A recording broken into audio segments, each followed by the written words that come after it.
I've been working with a private client today. She likes to day trade, and we've been looking at a very basic, simple setup. As ever, we start with the long time frames, so we are looking at where the 200 EMA is, where the structure is, etc. So for this euro pound, we had a break. We're waiting for the longer term move up here.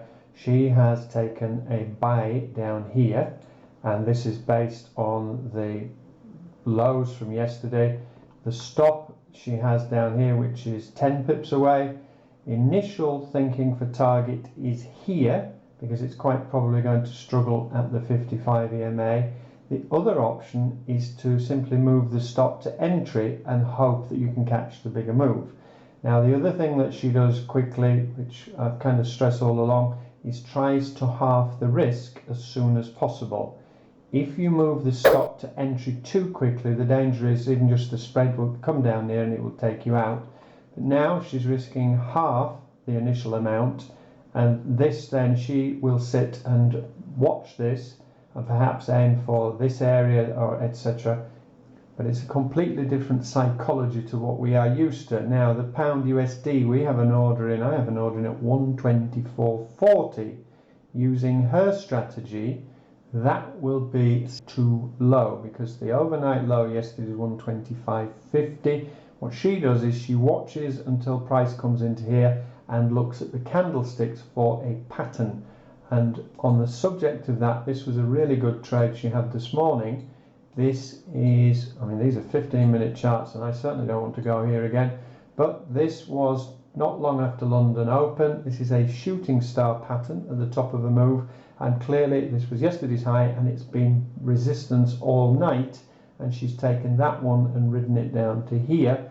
And for her, her target now is up here, 85.75, but she will sit and watch it. So it is a case of sitting there day trading and watching what it's doing. If it starts to struggle here and these kind of candlesticks, she will quite probably get out.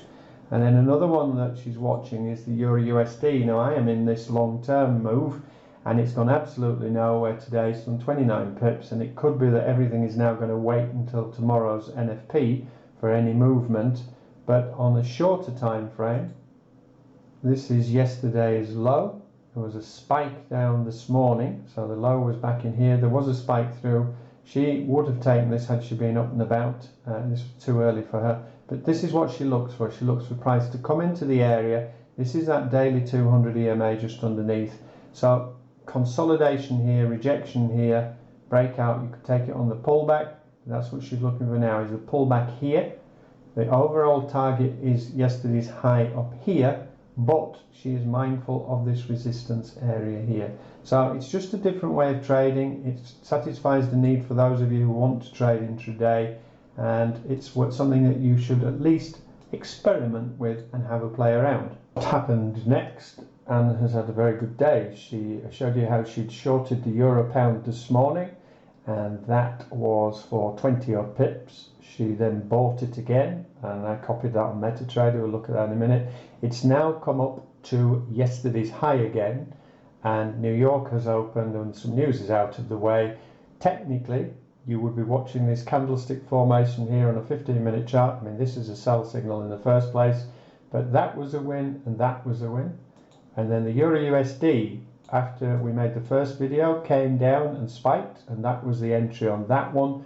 Her overall target was 108.02. It's just hit 107.98, and I think she's taken 80% off, which is partly my influence. And finally the pound. The pound did it. This was on the news. She doesn't pay too much attention to the news spike, and the pound is now up, and that is currently up 32 pips, and that was I think that was a 12 pip stop. Let's just have a look at the stop. It was below that low there, 17 pip stop. So that has now almost hit its target as well, but the balance would be here from yesterday's high. So it's just a way of day trading. If you're going to do anything like this, then play with it, practice, and focuses on the euro and the pound and the euro pound, and that's it. Please like and share this video and subscribe to our channel.